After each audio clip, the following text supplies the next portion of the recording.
আসসালামু আলাইকুম প্রিয় চাকরি প্রত্যাশী ভাই ও বোনেরা এবং অ্যাডমিশন যারা দেবে তাদের জন্য আমি একটা কারেকশনের ক্লাস নিয়ে আসলাম। দেখো, চুজ দ্য কারেক্ট সেন্টেন্স। এই চারটে বাক্য দেখো, চারটে বাক্যের মধ্যে কোন বাক্যটা ঠিক? সবগুলো প্রায় সেম।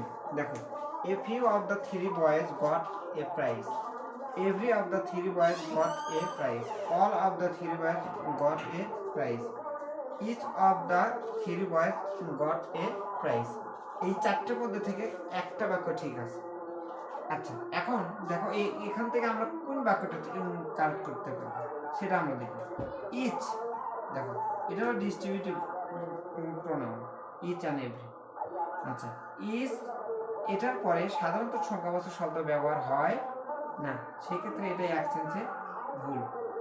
এ ফিউ, সংখ্যাবাচক শব্দের সাথে এ ফিউ সাধারণত ব্যবহার হয় না, তার মানে এটাও ভুল হতে পারে, এটাও ভুল হতে পারে। Every of the three boys, তিনটা ছেলের প্রত্যেকেই, তাহলে এটা হতে পারে all of the three boys. এই দুটার একটা হতে পারে, কিন্তু প্রশ্নটা করা হয়েছে হলে এভরির ওপর ভিত্তি করে, অলের ওপর ভিত্তি করে না, অলের ওপর ভিত্তি করে না, এভরির ওপর ভিত্তি করে করা হয়েছে। এভরি আর ইচের ওপর ভিত্তি করে, ইচের সাথে তো সংখ্যাবাচক শব্দ বসে না, এটা একটা গেল। আচ্ছা, এই দুটো বাক্য ঠিক হতে পারে, কিন্তু তোমাকে টার্গেট করা হয়েছে না বি নাম্বার, এটা মনে রাখবে।